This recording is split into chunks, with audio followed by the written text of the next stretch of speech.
ఉత్సాహముతో శ్రమించడం, అలసటను ఆనందంగా అనుభవించడం ఇది విజయాన్ని కాంక్షించే వారి ప్రాథమిక లక్షణం.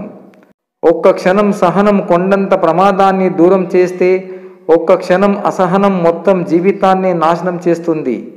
భావోద్వేగాలు మీ శరీరానికి ఎలా హాని చేస్తాయంటే, శోకం మీ ఊపిరితిత్తులను బలహీనపరుస్తుంది, కోపం మీ కాలేయాన్ని బలహీనపరుస్తుంది, ఒత్తిడి మీ గుండెను మెదడును బలహీనపరుస్తుంది, భయం మీ మూత్రపిండాలను బలహీనపరుస్తుంది, విచారం మీ పొట్టను బలహీనపరుస్తుంది, ప్రేమ శాంతిని మధురానుభూతిని తెస్తుంది, మీ శరీరాన్ని మెదడును బలంగా చేస్తుంది, నవ్వు ఒత్తిడిని తగ్గిస్తుంది, చిరునవ్వు ఆనందాన్ని పంచుతుంది.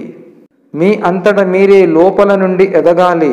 ఎవరు మీకు బోధించలేరు, ఎవరు మిమ్మల్ని ఆధ్యాత్మికంగా తీర్చిదిద్దలేరు. ఇక్కడ మీ అంతరాత్మకు మించిన గురువు మరెవరూ లేరు. జీవితం ఎలాంటిదంటే, అర్థం కాని వయసులో ఆనందాన్ని ఇస్తుంది, అన్ని అర్థమయ్యే వయసులో కన్నీళ్లను తెప్పిస్తుంది. నిరంతర గమనం వలనే సూర్యుడు తేజ సంపన్నుడు అయ్యాడు. అలాగే నువ్వు నిరంతరం శ్రమిస్తేనే అనుకున్నది సాధించే లక్ష్యాన్ని చేరగలవు. ఆత్మవిశ్వాసమే విజయానికి ప్రథమ సూత్రం. గమ్యం అనేది ఒక అవకాశం కాదు, అది ఎన్నుకోవలసిన లక్ష్యం. అది ఎదురు చూడాల్సిన వస్తువు కాదు, కృషితో చేరాల్సిందే. మిమ్మల్ని బలవంతులుగా చేసే ప్రతి ఆశయాన్ని స్వీకరించండి, బలహీనపరిచే ప్రతి ఆలోచనను తిరస్కరించండి. మౌనం అర్థం లేనిది కాదు, చేతకానిది అంతకన్నా కాదు. ఎన్నో జవాబులు దాగి ఉన్న ప్రళయం, కొందరికి ఇది అర్థం కాదు. భయపడుతూ కూర్చుంటే బతకలేవు. తప్పో ఒప్పో ముందుకు అడుగు వేసి చూడు.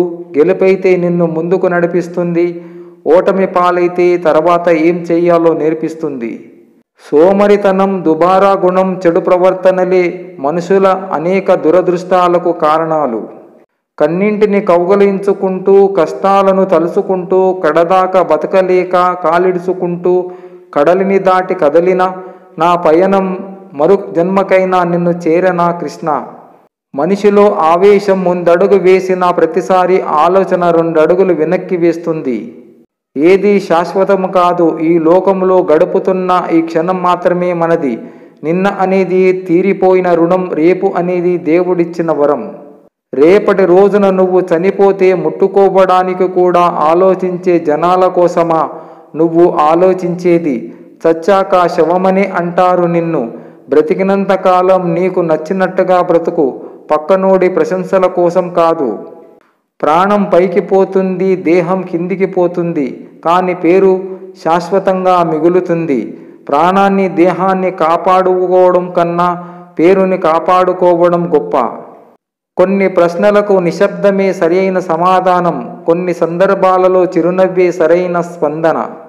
పరిస్థితులు మానవుని ఆధీనములో ఉండకపోవచ్చు, ప్రవర్తన మాత్రం మానవుని ఆధీనములోనే ఉంటుంది. సత్యానికి, మానవాళికి, నీ దేశానికి విశ్వాసపాత్రుడై ఉండు. నువ్వు ప్రపంచాన్ని కదిలించవేయగలవు.